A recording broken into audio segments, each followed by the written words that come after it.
আসসালামু আলাইকুম রহমতুল্লাহ। প্রিয় ছোট্ট বন্ধুরা, তোমাদের সবাইকে স্বাগতম আজকের নতুন গল্পে। আজ আমি তোমাদের শোনাবো একটি দারুণ মজার আর শিক্ষণীয় গল্প, বনের রাজা সিংহ আর সাহসী ইঁদুরের গল্প। এই গল্পটি খুবই বিখ্যাত, তবে আমি তোমাদের জন্য নতুনভাবে সাজিয়ে বলবো, যাতে তোমরা আনন্দও পাও আবার শিক্ষাও নিতে পারো। তাহলে চলো শুরু করা যাক। একদিন এক সুন্দর সকালে ছোট্ট ইঁদুরটা বনের ভেতর খেলছিল। সে লাফাচ্ছিল, ছোট ছোট দৌড় দিচ্ছিল, কখনো পাতা গড়াচ্ছিল। ইঁদুরটা খুবই মজা করছিল, একদম চিন্তামুক্ত। হঠাৎ সামনে কে এসে দাঁড়ালো জানো? হ্যাঁ, বন জঙ্গলের রাজা সিংহ। সিংহ তার বিশাল গায়ে ঝকঝকে সোনালি কেশর মেলে দাঁড়িয়ে আছে। সে গর্জন করল, গ্রর! এই যে ছোট্ট ইঁদুর, আজ আমার পেটে যাবে তুমি। ইঁদুর ভয়ে কাঁপতে কাঁপতে বলল,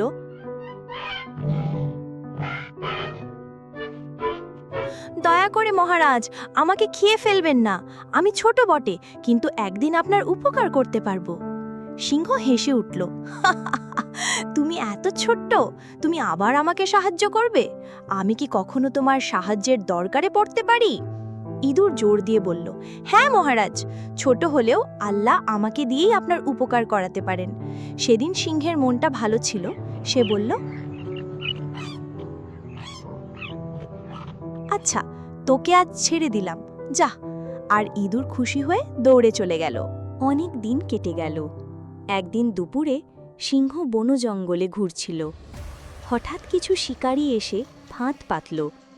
বড় বড় দড়ি দিয়ে তৈরি বিশাল জাল। সিংহ বুঝতেই পারল না। হঠাৎ করে সে সেই জালে আটকা পড়ে গেল। সে কাঁপতে লাগল, গর্জন করতে লাগল, গর্জ, আমাকে ছেড়ে দাও।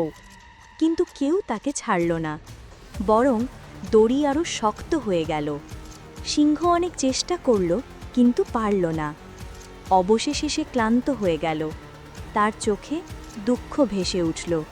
সে ভাবতে লাগল, আহা, আমি যে বনজঙ্গলের রাজা, আজ আমি অসহায়। কেউ কি আমাকে আজ বাঁচাতে পারবে না? কিছুক্ষণ পর জালির পাশ দিয়ে যাচ্ছিল সেই ছোট্ট ইঁদুর।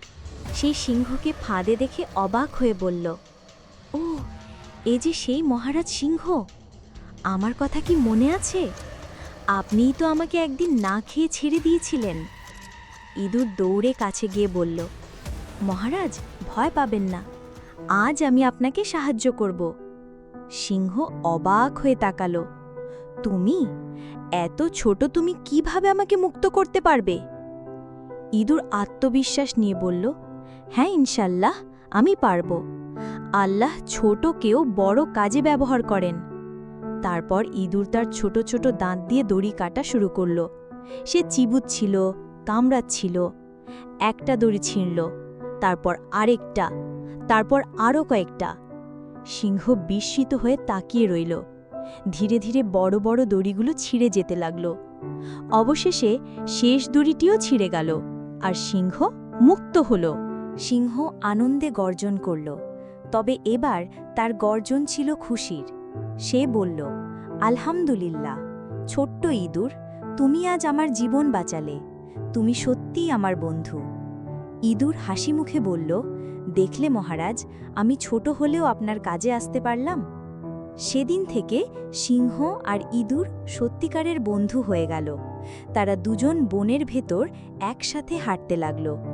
একজন বড়, একজন ছোট, কিন্তু তাদের বন্ধুত্ব ছিল সমান শক্তিশালী। প্রিয় বাচ্চারা, এই গল্প থেকে আমরা কি শিখলাম? আমরা শিখলাম, কাউকে ছোট বলে অবহেলা করা যাবে না। আল্লাহ চাইলে ছোট মানুষও বড় উপকার করতে পারে, আর দয়া করলে একদিন তার ফল পাওয়া যায়। তাই আমরা সবাই প্রতিজ্ঞা করি, কাউকে তুচ্ছ করব না, সবার সাথে ভালো ব্যবহার করব। গল্প শোনার জন্য ধন্যবাদ প্রিয় ছোট্ট বন্ধুরা। ভিডিওটি যদি তোমাদের ভালো লেগে থাকে, তবে অবশ্যই লাইক করবে, বন্ধুদের সাথে শেয়ার করবে, আর আমাদের চ্যানেল আল ইতমিনান সাবস্ক্রাইব করতে অবশ্যই ভুলবে না। আবার দেখা হবে নতুন এক সুন্দর গল্পে। ততক্ষণ ভালো থেকো, সুস্থ থেকো এবং মা বাবার কথা মেনে চলো। তোমাদের সাথে দেখা হবে নতুন কোনো ভিডিওতে। খোদা হাফেজ।